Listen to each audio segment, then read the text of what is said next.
Welcome back, lovers and friends. This episode is focused on the feminine spiritual path, which for us women, it's owning and being our most authentic self, rooted in our feminine whole.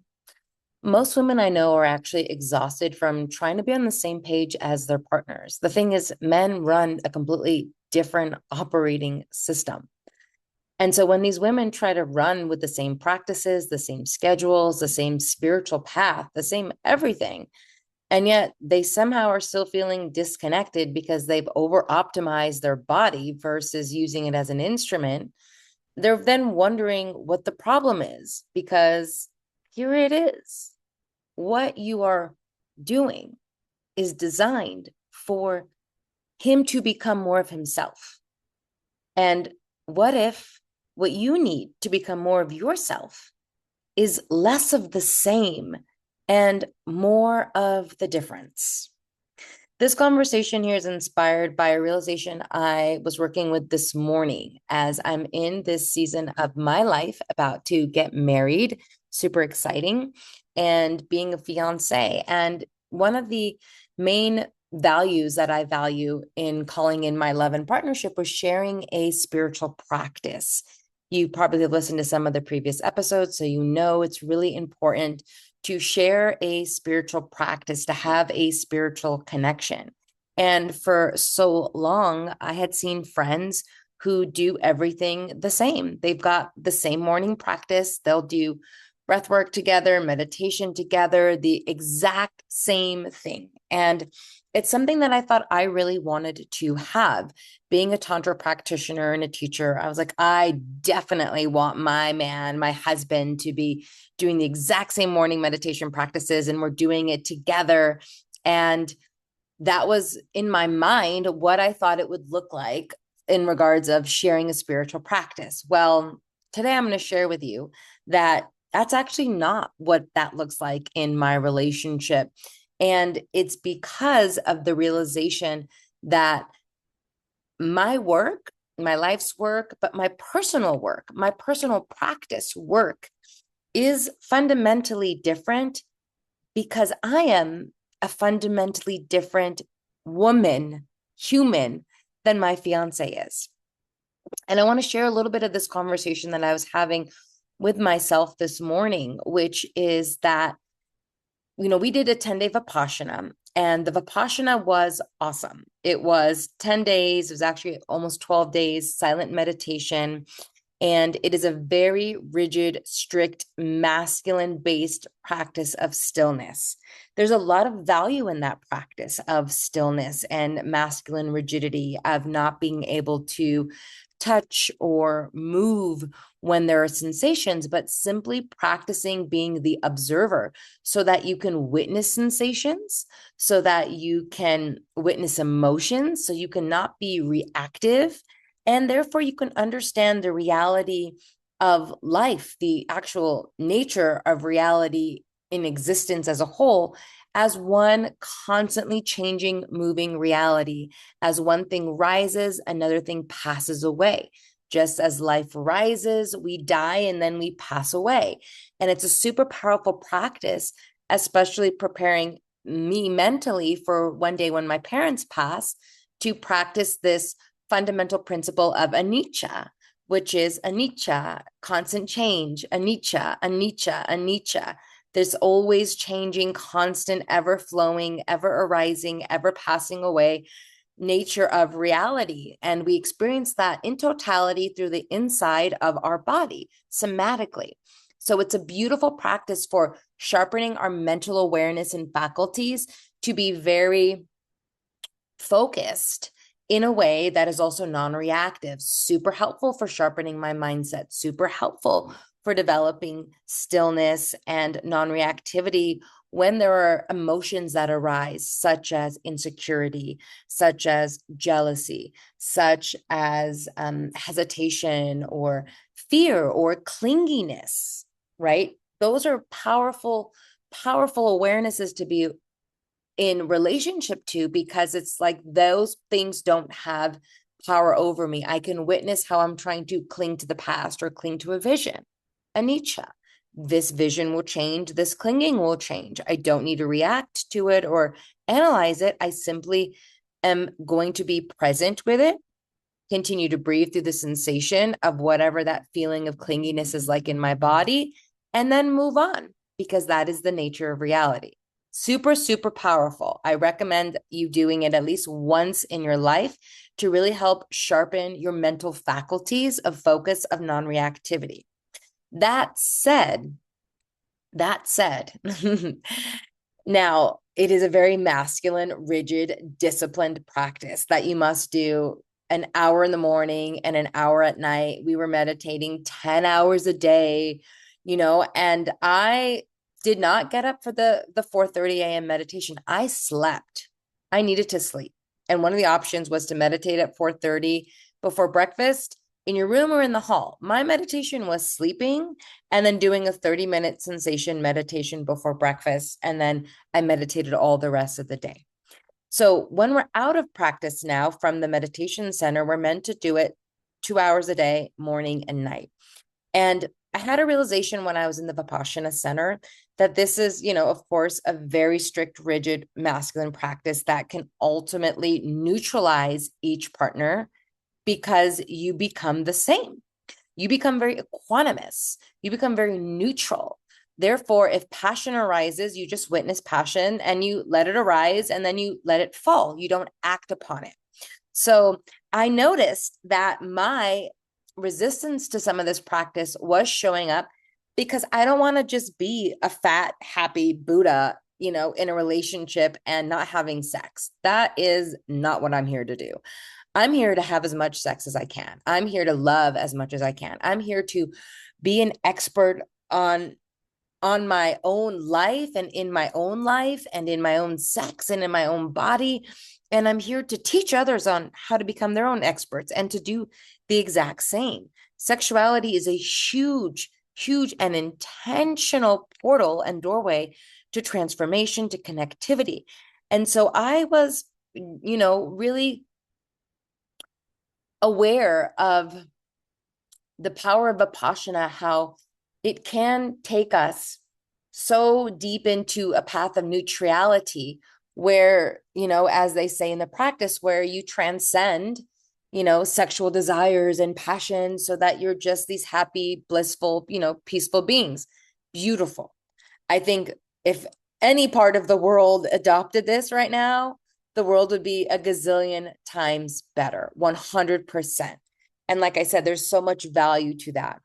Now, for me, I'm not here to just observe the sensations and witness life, hence very masculine poled quality. Important that I balance and know how to do both and be integrated, absolutely. But I'm here to ride the edge of these sensations. I'm here to meet the sensations, to meet life, to dance with the experience and be in the experience of it actively as a co-creator, as a participant. And I'm here to teach others to do the same. And when I had this understanding of, wow, this is really, truly the path that I have been initiated in, this is the path that I have chosen, this is the path that also, because in Vipassana, it's not about just listening to the teacher and doing what the teacher says. It's very much about using your own inner faculties of questioning, right? Having your own panya, which is wisdom, and samadhi. And samadhi, as the second principle, is to think for yourself, to really, be your own guru and your own teacher. And what I really became even more clear on, aware on, is that this tantric path that I have been on and that I am teaching is that it is really, a path that is woven into everything: sensations and pleasure and darkness, sexuality, emotions, the body, even death. That none of this is actually impure and none of this needs to be escaped. Where in Vipassana, we're focusing on becoming more pure, removing the impurity of thoughts, attachments, and cravings and aversions. And with Tantra, the divine is not beyond these experiences, it's in these experiences. And us doing practices to be awake enough to meet these experiences. So here's some of the fundamental differences that I was noticing again with Vipassana, which is based in a Buddhist tradition. It's about seeing clearly, observing reality as it is without adding anything to it. So the morning practice was getting up really early, being in silence, so much silence, no yoga, no breath work, no shaking, no vigorous moving, and sitting in absolute stillness of meditation as we do body scans. And there's some gentle breath awareness just to bring the mind into focus, but that's it. Nothing with examining the feelings or engaging in sensations, sitting for a long time, and having absolute minimal amount of stimulation, including no journaling. And this is really a practice of going inward, of stillness, of witnessing, of training the mind to observe without grasping or aversion, while the body is, relatively still, while sensations are happening inside, not being amplified. Because the underlying philosophy here for Vipassana is that suffering comes from clinging. And I do believe that when we cling and we don't get what we want, absolutely, there is suffering. And that was a very valuable practice. Now, how am I integrating it based on my tantric morning practices? Well, I integrate it now through when I do my silent meditation portion. But the difference that I need as a woman, as a feminine identified being, and who walks and lives with it tattooed on my body, the feminine spiritual path, I'm all about the tantric path, which is full contact, which means meeting reality, not observing it, by entering into it more completely versus stepping back and away from it. So the difference is I'm not just scanning the body, I'm feeling my body. I'm noticing and scanning for where is there warmth, where is there sensations, where is there aliveness. I'm using breath work to activate energy. I'm using movement, using particular sounds, shaking, free flow movement, particularly spinal undulations and hip circles, using sensual touch as devotional act, and intentionally creating a more embodied, expansive, and yeah, it's sometimes an ecstatic experience because I'm not watching these sensations happening. I'm actively choosing to ride it somewhere, wherever that energy is taking me. And this is the practice that ends in a kind of full body, ageless, youthful radiance that you see me have and that I teach women to cultivate within themselves. And so here's what I noticed was that when I put aside my tantric practices in Vipassana, as well as in our integration of our day-to-day, I began to feel this dryness after too many days of just sitting still consecutively. And I had to come to terms with it wasn't because I don't have the discipline or I'm not spiritual enough. In fact, it was because my nervous system was telling me a deeper truth that Shakti, the feminine, she needs to move, honey. And that when I was suppressing that Shakti current of life for too long in the name of stillness, the aliveness, the vitality, the je ne sais quoi quality about me started to drain right out of me. And my meditation started to feel more and more depleted than full. And so I would still sit with my fiance and we would do these practices and I would sharpen my focus, but then I wouldn't feel this deep capacity for life and love and pleasure and possibility. It just started to be optimized right out of my body because it was the main focus of practice and the whole practice that we were doing versus it being one tool in my tantric tool kit. And so I want to share this with you because maybe you've been visiting a variety of different types of practices. Maybe you're doing still meditation, quiet meditation, And it's helping, but it's kind of missing something. It's missing this current of life. It's missing more of a full body sensory experience.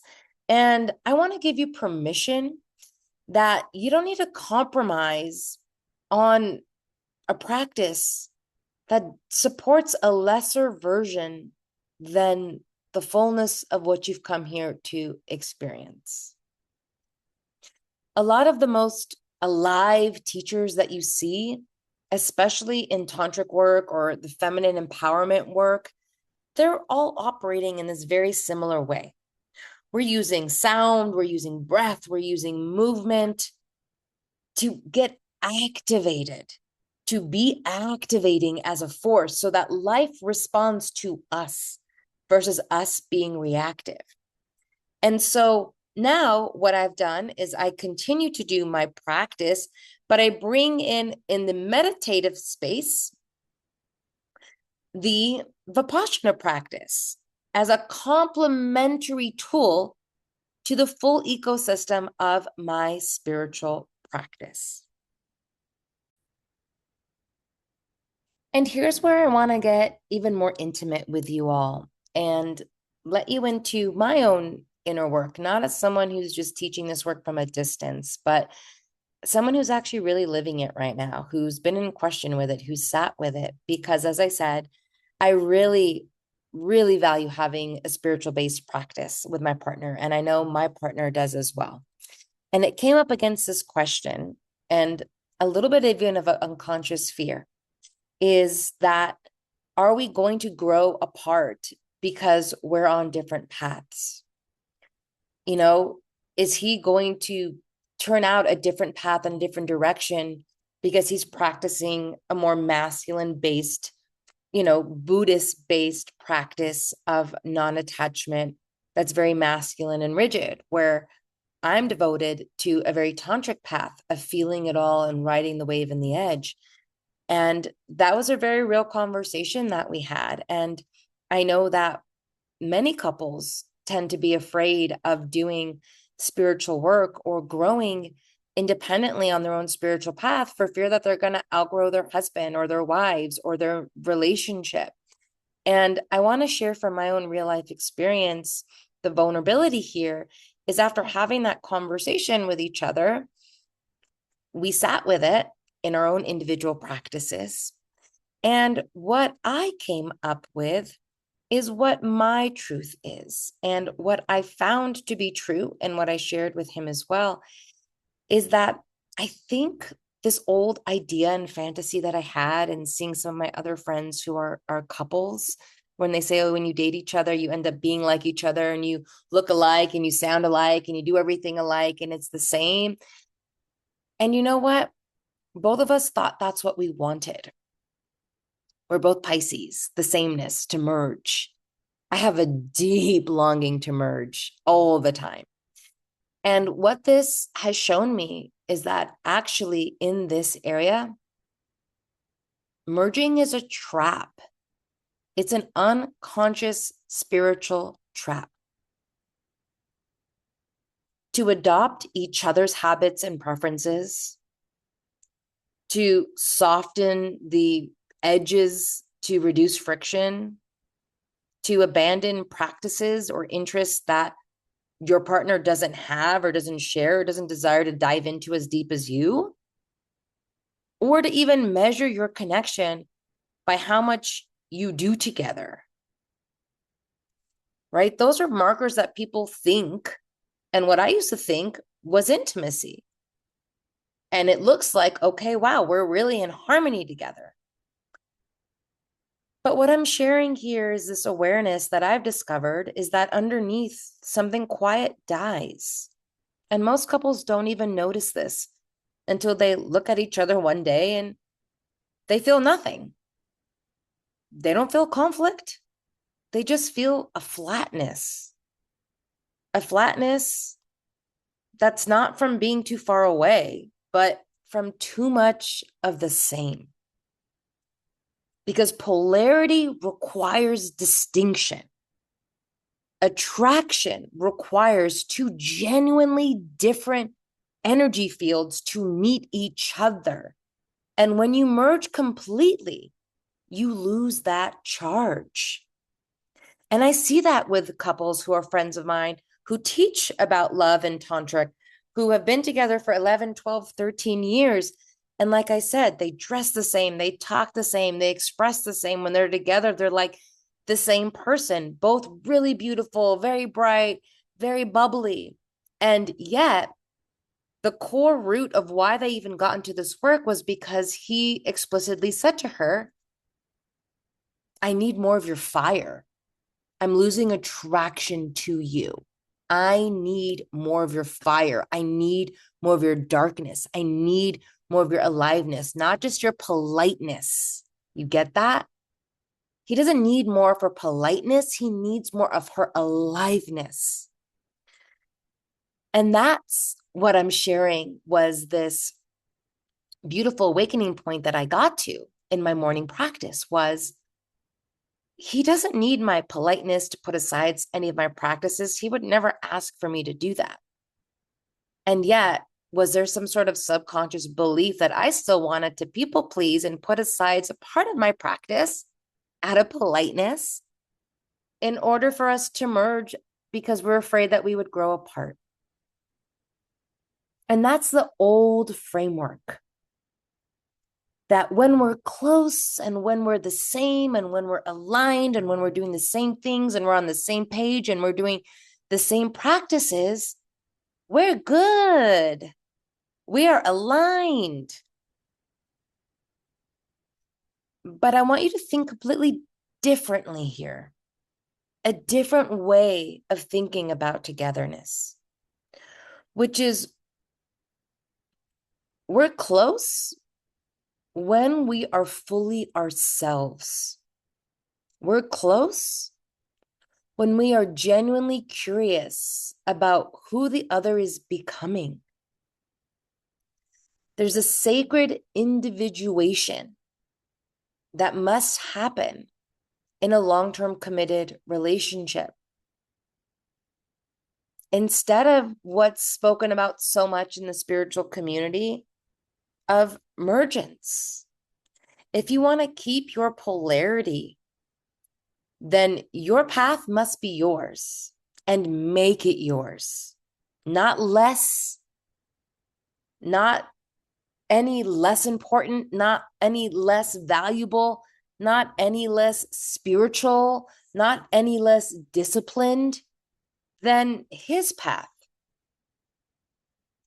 His path is his path. Honor his path. Honor it as an expression of his authentic nature. Honor your path as your authentic expression of your feminine nature. The relationship is the third thing to observe here and to serve. That's why in Tantra, we say there's not necessarily emergent. Yes, yoga, we want union to be unified. Doesn't mean we're merging with, it means union, to unify fields. And that's why in Tantra, when we talk about sacred union, it's not because we've merged and now we're one. No, it's because his unique path, his masculine Shiva side, and the Shakti feminine side, very distinct from either of you, come together and they create the third energy that serves you both, an amplified energy, eros, polarity, life force, amplification that cannot happen unless two separately distinctive magnets come together to create that charge. You get that? You feel that? It's got to be distinct. Different rhythms, different expressions of spirituality that are not a threat, that create that third energy. That's what keeps it alive and interesting. And in the Tantric cosmology, it makes it very explicit. The Shiva and Shakti, masculine, feminine, are not the same. They do not ever become the same. Their union is generative because they remain distinctively different. The moment one dissolves into the other, there is no more creation and no more electricity. This is a lived practice that I have recently gone through in my own initiation, coming out of Vipassana, integrating it with my, decade plus years of Tantric practice and facilitation, and then bringing it into the integration of my own sacred union and my marriage, and letting go of clinging to the idea that it's not spiritual or it's not fulfilling or it's less than sacred union if we meditate in separate rooms and our practices look totally different in the expression. Letting go of clinging to the idea of what his spiritual practice should look like, or what our sacred union and shared languaging is meant to be like. Separate morning practices is actually really amazing because each person gets to tend to their own inner life first before coming together. And I used to feel like this was a rejection of him to going deep and being a Tantra master like me, which is not a desire of his. He doesn't desire to be a Tantric master because he's already a master in his own lane. That's what attracted him to me in the first place. And that's honestly what attracted me to him. He's a master in mindset, in strategy, in masculine power and embodiment. Wow, is he a master? I am in awe of his greatness, of his power, of his curiosity and grounded, rooted essence. It is so sexy and enlivening to me. And if he was a Tantric master, I probably wouldn't have been attracted to him because I've had Tantric masters as lovers, as teachers, and we're just kind of too much the same, if I'm being honest. Like, we're just too much of the same. Even the guy that I was dating before Naeem, who was very tantric, and we had the most insane tantric lovemaking experience for hours in the jungles of Costa Rica that I will never forget, that just blew my mind and had us explode into complete stardust and coming in and out of our body and electrical currents gliding and flowing and laughing and giddy and all the amazing things. And in the expression of his Shiva, he was still concerned with himself. He still wasn't a master of the masculine essence of containment, of rooting, of stillness, of certainty, of groundedness, of peacefulness. And I felt like I could still blow him over. I felt like my Shakti fire could like burn his house down. And that wasn't sexy to me over time. He was too fluid, too palatable, too malleable. Where my fiance now is like a fucking mountain. This man is immovable. So much so that I even, vulnerable share again, tempted him at Vipassana, where we were the last ones in the meditation hall before lunch. I had finished, he had finished, the bell had rang, and I was like, yes, this is my moment where we can be a little naughty. Because again, there's nothing impure in Tantra. We can be a little naughty. We can give each other a little wink or a look or a smile, right? In my fantasy of mind, I was like, maybe we even like be super naughty and like sneak a kiss and then go off, right? That was where my mind was. I was like, yeah, feeling it. And that's okay that I was feeling it. That's exactly what I was thinking and feeling in the moment. And this is just how fucking rock solid he is in himself. And this is what I'm speaking to.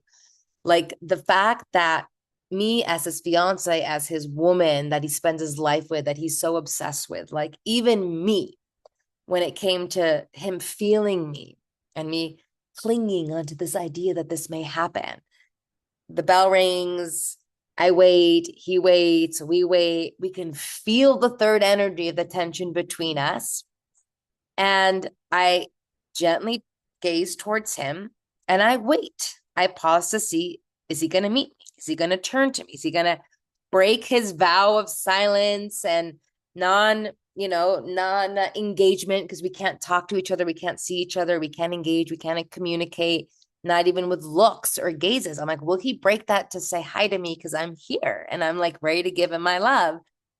Very like feminine movement, right? Like, oh, and we're always testing the masculine to see how much in integrity and morality and contained he is, like how trustable he is.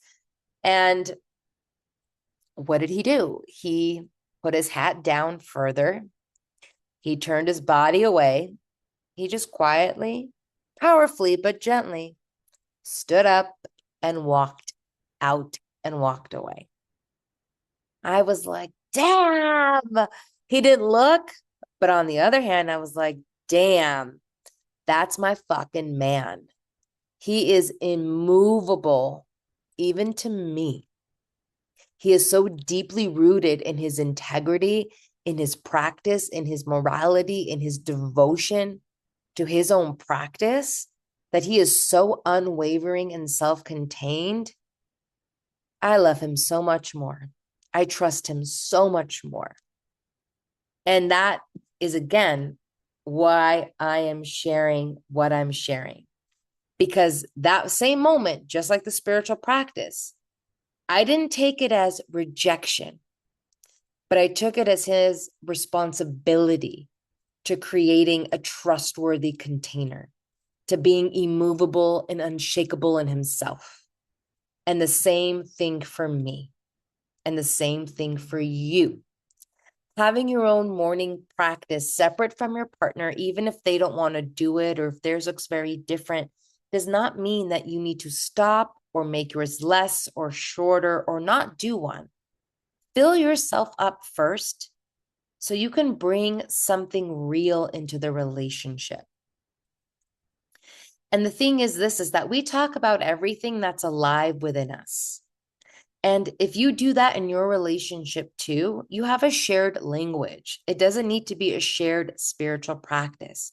If you talk about what's moving you, if you talk about your needs, if you talk about what you're discovering, what's alive inside of you, the conversation is intimate. It doesn't need to be matching. And that's where your genuine curiosity comes in, because you can ask real questions about what he experiences in his spiritual practices, not to evaluate it or compare it, but because you actually want to know who he is, who he's experiencing within himself, and him doing the same thing for you. It's a really beautiful thing. And I'm still going to sit with him when it feels true to sit with him in a full practice. When I feel like today I really want to sit for an hour and sharpen my mental faculties of focus. But it's not because I'm required or because I'm pleasing.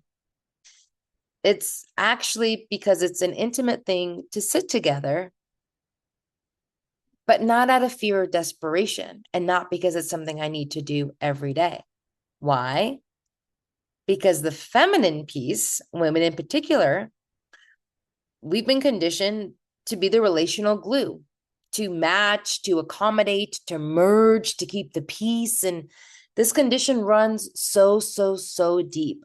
And it often wears a mask and parades around as love or devotion. I've seen so many women, clients that I coach, women who are divorced now and have come back to themselves and have, want to reconnect sexually because they totally drifted away from themselves in their relationship and in their marriage. They're now rediscovering who they are. They're now feeling themselves again. They're now reconnecting to their sexuality, to their sensuality in the most intentional way possible in our work together. Because they realize, wow, how much did I self-abandon in the name of love? But abandoning your own path to mirror his isn't actually love. It's definitely a slow and surefire way to create an erosion in the connection and an erosion of yourself as a woman, because he didn't fall in love with the version who's mirroring and matching him. He fell in love with the woman who loves the things that she does for herself. And for your relationship to remain fully alive with that polarity, it requires you to remain fully, unabashedly, and unapologetically yourself. Your feminine nature, your embodied practice, your way of moving through the world, it's not separate from the relationship. This is what you bring to it. A woman rooted in her own path is more present, more alive, more magnetic in her je ne sais quoi energy, honey, way more than one who has dissolved herself into someone else. And when I communicate this to him, he's so elated. He's so excited. He wants me to be me, just as I want him to be him. And it is such a beautiful thing to know that our love can overcome these narratives in the spiritual community, these narratives in the relationship wheelhouse that says, togetherness and sameness is holiness. And it's not always is the case. We do retreats together. We do practices together. We do immersions together. Do we live and breathe the same? No. So do we then practice the same? No. And what works for us fundamentally is we try everything together and then samadhi. We use our own mental faculties to make the right judgments, to be our own gurus and know what works best for us as an individual, for our path of enlightenment, for our own individual path of liberation, for our own path to our biggest, highest, and wildest potentials and greatness, to actualize that in this lifetime. And it's the most loving thing you can do is to support your partner in the actualization of their highest and best self, even if it looks and sounds very different than your own path. If it doesn't harm him and it doesn't harm you and it doesn't harm the relationship, amazing. And if there are ways that you can weave into each other's practices, like he will do breath work with me and eye gaze with me, and we will have a tantra night. We take, courses on sex and sexuality and tantra together to continue to grow in these areas. But he's not trying to be a tantra master. And I don't need him to be a tantra master because I'm a master. And same thing, he wants me to do Vipassana to practice my mindset of sharpening my mental faculties and not being attached and not always riding the wave of sensation, but observing sensation. I will do that with him because I want to understand his inner world, because I find it valuable, because I find him valuable, and exactly why he does the same for me. And so ultimately, the question you want to come to when you're looking at your own path, it's not whether you're dating, whether you're in a relationship, whether you're married and you're wanting to start a feminine spiritual path, it's not, are we on the same path? Are we going to grow apart? Those are not actually helpful questions. The deeper question, the more helpful question is, are we each fully on our own path? And are we staying genuinely curious about the others? Because it's that curiosity, that real interest in who the other person is becoming, that's what keeps the love alive. Not sameness, aliveness. So maybe you walk away from this episode, maybe you walk away from this podcast episode and you ask yourself, hey, what's, one thing about your own path, your own practice, your own nature, whether it's feminine or masculine, your own way of being, that you've been softening, making less than, or abandoning in order to stay in sync with your partner. Name it, honey. Name it. And then ask yourself, What would it mean to you to actually reclaim it and then actually go off and fucking live it, girl? Go live it. The time is now for you to embody the fullness of who you are. Your relationship will thank you for it. Your friends will thank you for it. Your life, your money, your sex, your heart, your spirit will thank you for it. So the feminine path is tantric. It's full of aliveness.